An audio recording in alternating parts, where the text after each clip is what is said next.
Hey guys, welcome to the Made in Sims podcast. Today we're here with Air Specialties and we're about to jump into this, but before we do, let me give a shout out to our sponsors. Today's podcast has been sponsored by Timbo's Car Detailing. Do you have a car, a truck, an SUV, boat, or RV, and it needs to be washed, just looking dingy or dull?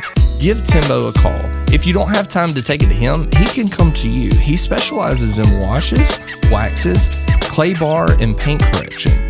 Mention that you heard him on the Made in Sims podcast, and you'll receive 15% off your first services with him. His phone number that he can be reached to set up an appointment is 251-232-3714.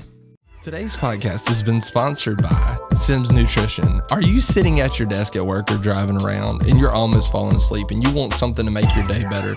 Stop by Sims Nutrition, located on Moffett Road in Sims, Alabama. If you don't know what you want for lunch and you really don't want something hot, go by there and get a shake. Awesome meal replacements, loaded teas, coffees. It helps me get through 90% of the days that I have. Working long hours, you need to pick me up. Definitely the place to go. Go check them out and make sure you mention that you heard them or saw them on the Made in Sims podcast. Hey guys, I appreciate you guys being on the podcast with me today. I'm here with Mr. Larry and Mr. Jerry. And before we get started, if you will take a little bit of time and tell everybody about yourself.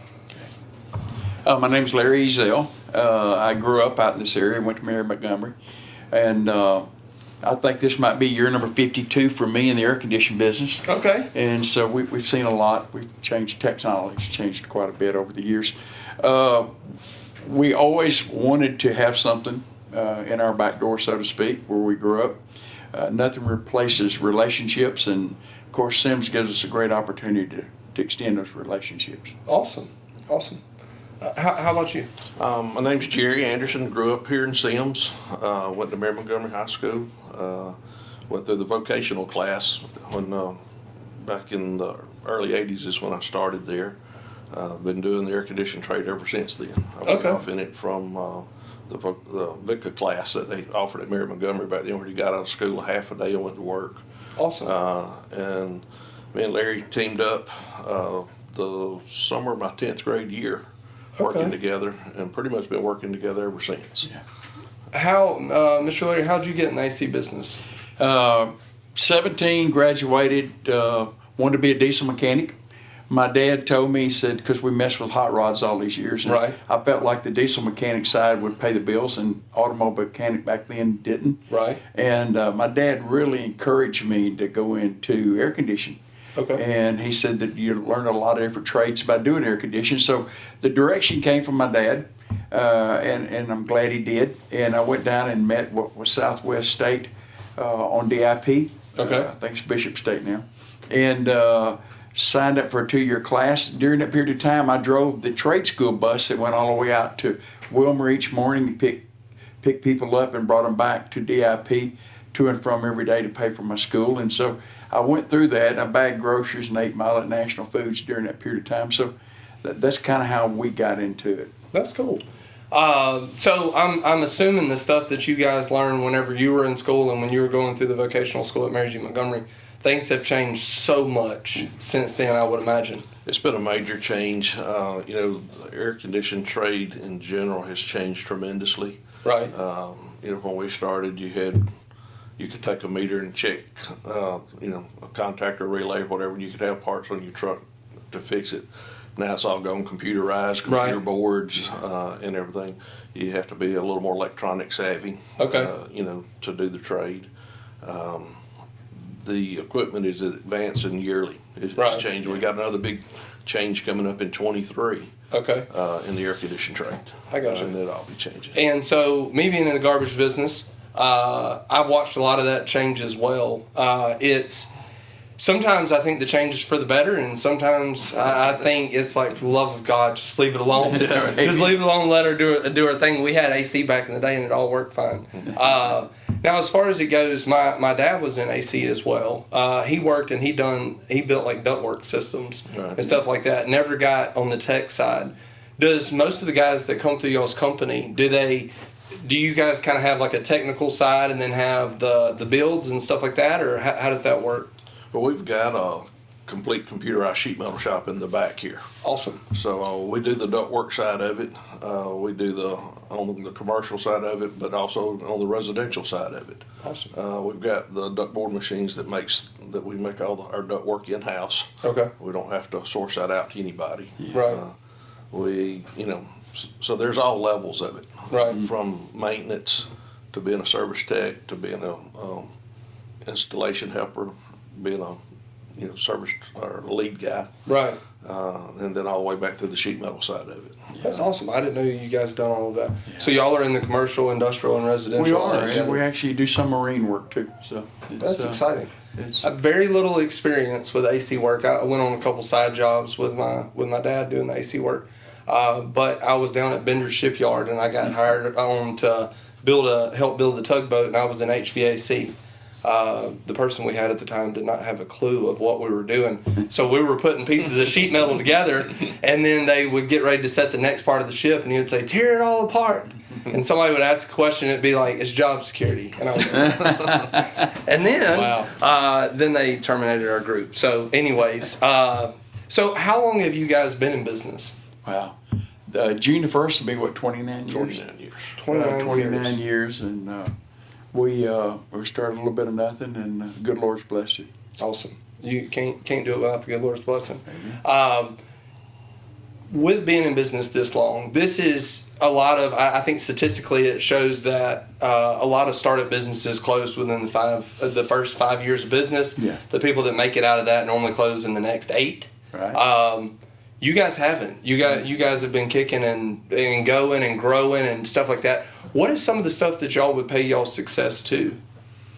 Well, once again, honoring the good Lord in His direction for us, but a lot of it is that, we both have got high school educations and then just technical education. So a lot of it comes from just experiential diving off into things and figuring them out and experiencing them. I guess you'd say living your dream. Right. And the experience that goes with it allows you the next step in your dream, no matter who you are or what you're in. And I think we both were aggressive. Right. I think to the extent we still are aggressive. Right. So that's exciting. That it has always, business has always interested me. My grandparents started the company that I currently own today, and my brain has always ticked, and it's important to me. A lot of times I don't feel like that you're in competition with everybody in the area. There's a lot of great garbage companies out there that's doing a really great job. They get the trash picked up. That's what we do.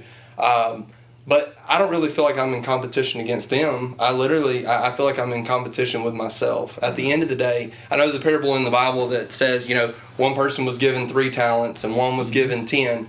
And when I stand before him, I want to make sure that he says, "Well done. You had X amount, and I didn't bury it and put it in the ground, and I used it to the best use that I could." And I feel like that's a value that both of you guys kind of carry. All right, so one of the questions that I normally ask is, each company normally has a unique. There's something about your company that kind of makes you unique, that stands out apart from other companies. What would be something that you guys, that you kind of feel like is your slogan or you're unique?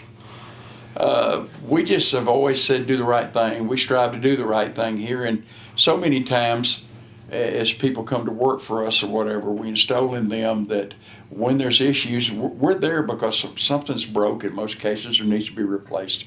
So there's always an issue, and there's always a stress factor that goes with that from usually the homeowner or tenant. And so we just encourage our guys to find out what the right thing is.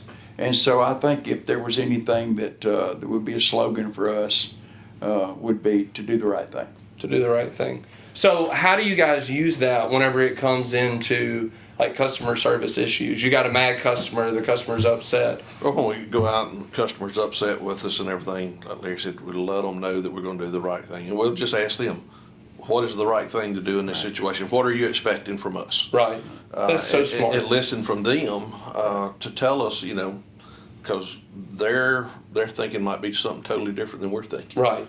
And so we can just solve the problem a lot easier if you make them happy by doing what they're looking for. Right. No, that's smart. What we were talking earlier, like when I do these podcasts, a lot of times I pick up wisdom from guys like you that I can take that back to my team and say, we've got an upset customer. A lot of times the customer's upset and they were just bound and determined to be upset by the time that they called. Sure. And so whenever you get there and the people on the phone are able to ask the question, what is the right way to take care of this? Yeah. It actually makes the customer think, Yes. What can we do to resolve this? What do I expected them to do other than to listen to me be angry? Right. And that kind of sets you up to succeed at that point. In most cases, when people realize that you're earnest in what you're saying, that you really do want to do the right thing. No, absolutely. I think all of a sudden the games go away. Right. And the fears go away, and Right. you really get down to what's needed to keep them as Right. a customer in a relationship. Friends are irreplaceable. Customers are irreplaceable. That's right. They come first. Oh, that's awesome. So both of you guys are from Sims. Both of you guys graduated from MGM. How important was it for you guys to have your business headquarters in the area that you grew up? Well, I think, for years we made the drive downtown Mobile every day where we worked at there. Okay. And we had always said, it would be neat to work back in our community. Right. We've been able to get involved in the community. We've served on several different boards for different organizations, still do on some. Was involved in getting the chamber started several years ago. That's awesome. So just to be able to be out here, be involved, so a lot of times you get to see your customers. Right. And of course, it's grown to a point now to where we don't get to interact with all the customers all the time. Right. But when you go to school functions, church functions, walk through Winn-Dixie or whatever, you can interact with your customers at some point in time. Right. Right. So, it's just hometown feeling. Right. No, for sure. And I've experienced the same thing.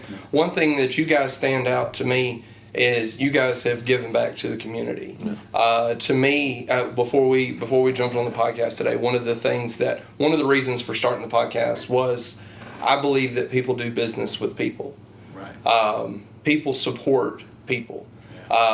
Especially in a small town community like Sims, and I know it's growing and expanded, but one thing that I feel like is growing and expanding around is that hometown feeling that you get. And I've said before, if I was going to fall down on my luck in any area, I want it to be right here in Sims, Alabama. Right. I could go up to Sims Auto Parts and I could get a part for my vehicle. I could go over and get a meal from the Hickory Pit. There is not a need that wouldn't be able to be filled until I could get back on my feet. Good thought. And so I think it's a compliment to guys like you that's helped build the community to what it is today. If people wanted to get in contact with you guys, what's the best way to reach you? The telephone, or we have also got a website. Okay. Can go online. If you need to schedule a service call after hours or whatever, you can go online and do Okay. it. If you're needing a new system, want a free estimate, Right. you can schedule that online. Okay. Of course, during the day, Monday through Friday, 7:30 to 4:30, call the number, 251-649-0701. Okay. We got live people answering the phones, not machines. That's awesome. It's you don't have to keep mashing buttons to get who you Just want to get straight there. You'll come in through the dispatch, and then they'll dispatch you, to the right department. So that that's the way we do it. After hours, we have 24-hour service that you can call and you get a person, but it is an answering service after 4:30. Okay. That they'll get on touch with the guy on call. Awesome. Two things before we close up. I want to ask one question. From an air conditioned heating side of it, as a homeowner, what's some information that I might need to know that I wouldn't know that maybe people could learn today? We've actually started doing a special on WKRG right now, and it's one of the simple things that we take for granted, but how important it is to keep that clean filter. Okay. How much additional the unit struggles when that filter's dirty, and that it continues to pull that dirt through it if you don't change it ever so often. Drainage, to get that moisture and that water out, make sure those drains are sanitized or whatever, clean in the passageway, whatever. Grills. When we did the last special, I think last week or two, was to explain to people that when you go to a bedroom and you shut the grill off and shut the door, it just becomes a non-insulated room. So the rooms right around you are non-insulated. So all of a sudden your heat load, your requirement for air conditioning becomes greater even though you didn't realize it. So Oh, wow. Okay. right now, those type things we're doing, and actually we've got a series on WKRG where we're sending them out right now. Awesome. That's really cool. Last question that I want to ask is, if I'm looking to go into business, not AC business, but business in general, what's one bit of advice that you guys would give some young person that's looking to go into business? The direction I think that the good Lord sends us to do the right thing and be the right thing and to be salt and light in a world that's not is irreplaceable. Awesome. I had a great grandfather that told me, when you get up each morning, you got two choices when you put your feet on the floor. One of them is to say, "Good Lord, it's morning," and the other one is say, "Good morning, Lord." So I really believe we've lived that out, and we continue to live that out. Both of us do. And so basically having your bearing in the right direction. The second thing is the passion. And Jerry, you can speak on that, but just the amount of passion it takes when everything's going wrong.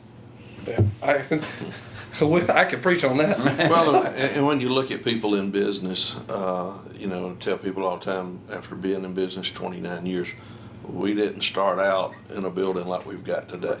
We didn't start out driving the trucks that we drive today. Quick funny story here. When we become a carrier dealer, the first couple of vehicles that we drove with, we had an old van that we had converted. It was a customized van. We stripped the seats out of it and everything, put sheet metal over the windows where they wouldn't get busted out. Right. And it had about 200,000 miles on it. Right. We had it on a Zuzu diesel pickup truck that would smoke and burn oil and run 52 miles an hour wide open. Wide open. Wide open. We would, when we become a carrier dealer, it was the first year for the carrier dealer meeting over at the Grand Hotel.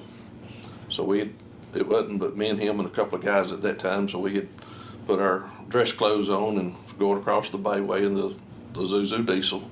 And all the way over there, I told Larry, I said, when we get to the Grand Hotel, we got a problem. And I said, number one, they're not going to let us go in the Grand Hotel in this truck, because of it smoking and dripping oil. Right. And so when we got over there, we was trying to figure out, what we could do. We drove past the entrance of the Grand Hotel, and there was a place called marked there, custodian parking. So we pulled in the custodian parking, parked our truck, got out, walked across the street, walked back around, went back in the Grand Hotel. Because we didn't want anybody to know what we were having to drive. That's right. But it's the sacrifice, Right. of when you go in business, like you said, the first 3, 5, 8 years, there's not a lot of extra. There's not a lot of glamour. Right. You earn that and you build that over a period of time. Right. And it's a lot of hard work, a lot of long hours. Had a young man call me not long ago, wanted to know if he could come talk to me about it. He wanted to go in business for himself. And he knew our story, that we started basically with nothing and built where we're at. And I told him, I said, I'll be glad to sit down and talk to you. I said, but I need to ask you a question before you come. Are you willing to sacrifice everything for the first 5 to 8 years? Right. Birthday parties, anniversaries, You can hang it suppers, whatever. I said, because you're going to have to work all of that time. Right. There's no such thing as working 8 to 4:30 and going home. There's no such thing as I'm off on weekends. If work's available, you better go do it. That's right. If it means working to 10 o'clock tonight to get something finished because you got something else you got to do tomorrow night, you got to work it. That's right.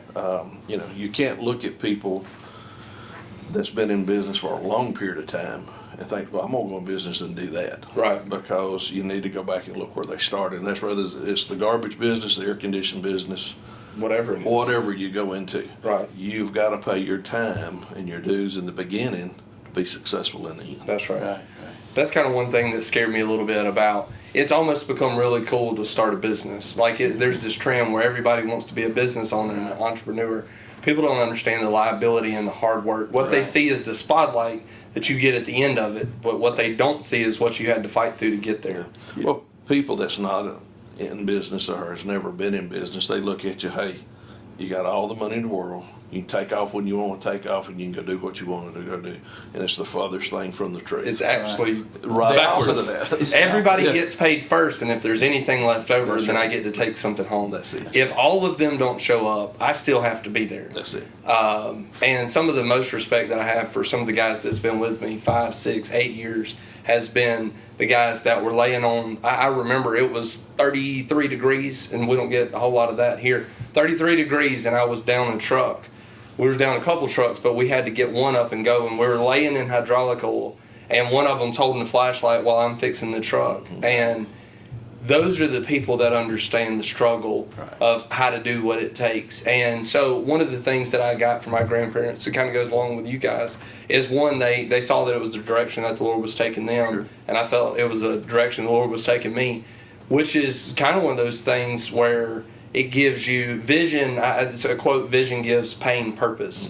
You're willing to fight for something that you see the vision for. But two, it's kind of one of those things where when they started the business, they had, I guess they made up in their mind, we're gonna pick up. We're going to run every day that we're supposed to run. Yeah. Not getting the garbage picked up like. If you own a U-Haul business, I'm sorry, we don't do it anymore. But there was times where both of the garbage trucks would break down. We would rent U-Hauls, and we would pack it full, and then we would spend 3 hours cleaning it at the end of the day. We've ran trailers into 2 o'clock in the morning because of, and every person that comes in, it's kind of one of those things where we have to go through, and it's like, when you come in, not picking it up is not an option.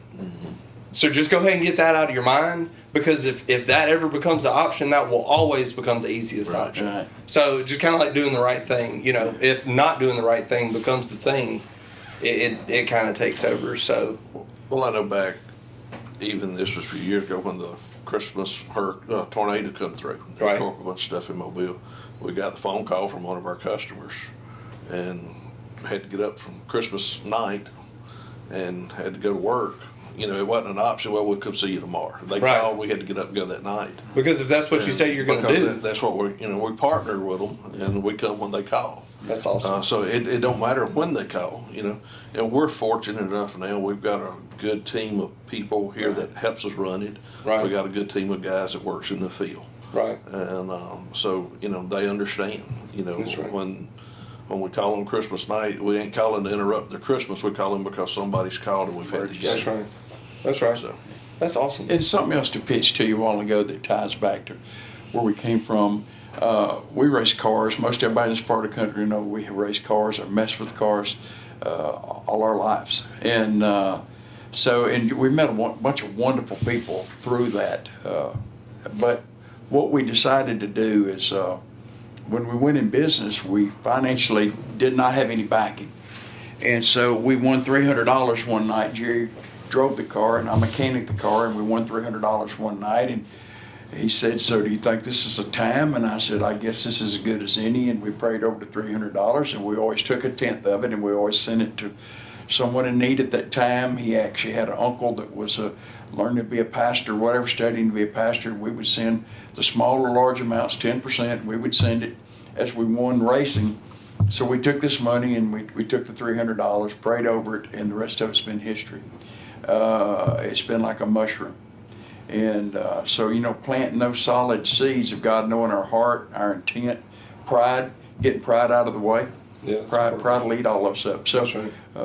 That's been kind of one of the secrets, I guess you'd say, behind the scene to what we did. So when people say, "I don't have it," we understand. That's right. When people said, "I can't afford it," we understand.